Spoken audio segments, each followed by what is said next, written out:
Sister sold her apartment for business but failed. Now my parents want her husband and their 3 kids to move into my house. So I refused and found out I was always heartless, cruel, selfish, bitter, jealous. I never thought a regular Saturday dinner at my parents' house would mark the beginning of such a dramatic change in our family's life. But there I was, sitting at the familiar oak dining table, when my older sister dropped the bombshell that would set everything in motion.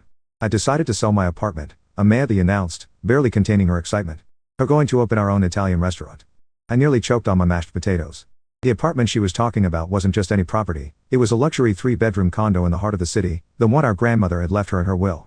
Her husband, Mike, nodded enthusiastically, his fur quaking in the air as he spoke. I know everything there is to know about Italian cuisine, and Amanda has restaurant experience, so we're perfectly qualified. I watched as my parents' faces lit up with admiration.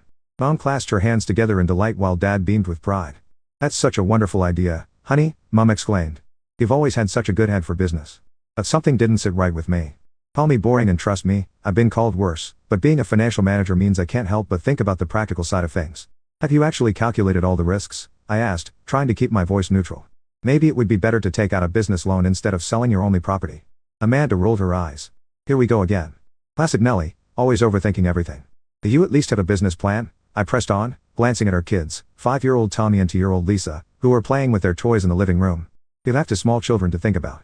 If things don't work out, buying another apartment won't be easy. Oh, please, Amanda scoffed.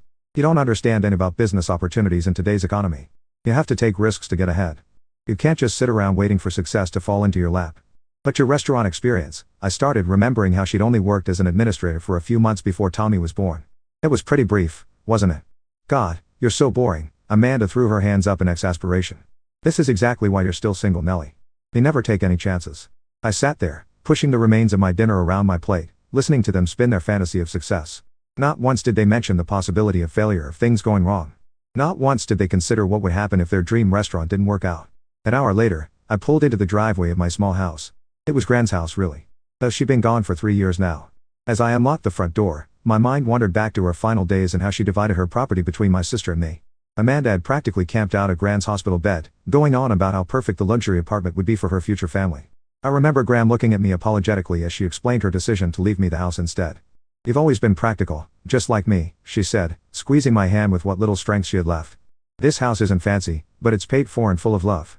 You'll appreciate its value more than anyone else could. Sitting in my cozy living room now, surrounded by Gran's old furniture that I couldn't bear to replace, I couldn't help but think about how history kept repeating itself with Amanda. The memory of her childhood tantrums came flooding back, the time she screamed for 2 hours straight because Mom bought her the wrong color bicycle, or when she threw herself on the floor of the mall because Dad wouldn't buy her a second pair of designer jeans. There was also that memorable Christmas when she refused to speak to anyone for 3 days, because she got the previous year's iPhone model instead of the latest one. Our parents had gone along with whatever scheme she cooked up, praising her creativity and ambition while dismissing my concerns as negativity. Even when she dropped out of college because classes were boring and she wanted to find herself, they supported her decision wholeheartedly. I made myself a cup of tea in Gran's old porcelain cup, trying to push these thoughts aside. I had my own life to focus on. My job at Henderson Financial was demanding but rewarding, and I had a major project presentation coming up that could lead to a promotion. Our team was working on restructuring a client's investment portfolio, and I needed to be sharp.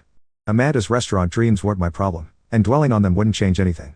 But exactly 1 month later, my phone rang during my lunch break, just as I was reviewing the final numbers for my presentation. Mom's name flashed on the screen, and I felt a strange sense of foreboding.